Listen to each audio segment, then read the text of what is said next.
আমাদের স্লোগান, আমাদের লক্ষ্য, আমাদের উদ্দেশ্য মানুষের ভোটের অধিকার প্রতিষ্ঠা করা।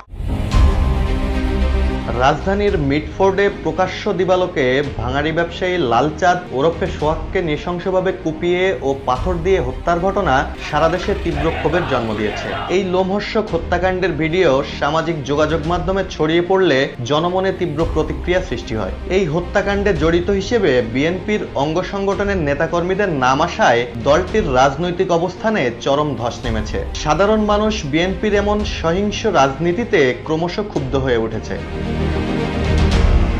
ঢাকা, রাজশাহী ও চট্টগ্রাম বিশ্ববিদ্যালয়ের শিক্ষার্থীরা এই হত্যাকাণ্ডের প্রতিবাদে বিক্ষোভ মিছিল ও সমাবেশ করেছে। সে সময় শিক্ষার্থীরা স্লোগান দেন, অ্যাকশন অ্যাকশন ডাইরেক্ট অ্যাকশন, যুবদলের সন্ত্রাস রুখে দেবে ছাত্র সমাজ, মিটফোর্ডে খুন কেন, তারেক রহমান জবাব দে। তাদের স্লোগানে যুবদলের সন্ত্রাসী কর্মকাণ্ডের কারণে তারেক রহমানকে দায়ী করা স্পষ্টতই ফুটে ওঠে।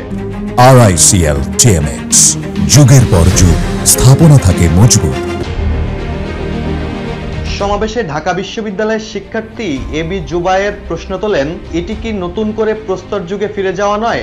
বাংলাদেশ ছাত্র অধিকার পরিষদের সভাপতি বিন ইয়ামিন মোল্লা একসময়ের মজলুম বিএনপির জালিমে পরিণত হওয়ার অভিযোগ তুলে প্রতিটি হত্যাকাণ্ডের বিচার দাবি করেছেন। রাজশাহী বিশ্ববিদ্যালয়ের শিক্ষার্থীদের স্লোগান ছিল, রক্তে ভেজে আমার ভাই, খুনি তোমার রেহাই নাই। বৈষম্য বিরোধী ছাত্র আন্দোলনের সাবেক সমন্বয়ক মেহেদী সজীব এই হত্যাকাণ্ডের দায় শুধু যুবদলের নয়, বরং এটি সামগ্রিকভাবে বিএনপির রাজনৈতিক চরিত্রকে নগ্ন করে দিয়েছে বলে মন্তব্য করেছেন।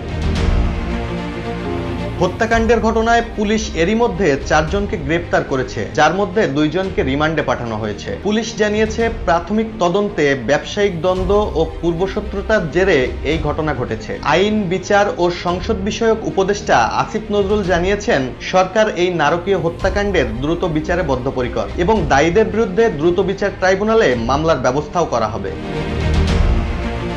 যদিও হত্যাকাণ্ডে জড়িতদের মধ্যে যুবদল ও ছাত্রদলের কেন্দ্রীয় ও স্থানীয় পর্যায়ের বেশ কয়েকজন নেতার নাম আসায় বিএনপি তড়িঘড়ি করে 5 জনকে দল থেকে বহিষ্কার করেছে। বিএনপি মহাসচিব মির্জা ফখরুল ইসলাম আলমগীর এই ঘটনার নিন্দা জানিয়েছেন এবং বলেছেন, আমাদের সংগঠনের নীতি, আদর্শ ও রাজনীতির সঙ্গে সন্ত্রাস ও বর্বরতার কোনো সম্পর্ক নেই। তবে ছাত্র সমাজের বিক্ষোভে স্পষ্ট, তারা কেবল বহিষ্কারে সন্তুষ্ট নয়, বরং প্রকৃত বিচার ও রাজনৈতিক দায় দাবি করেছে।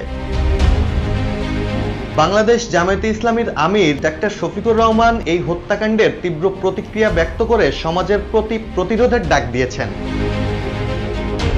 Desk report.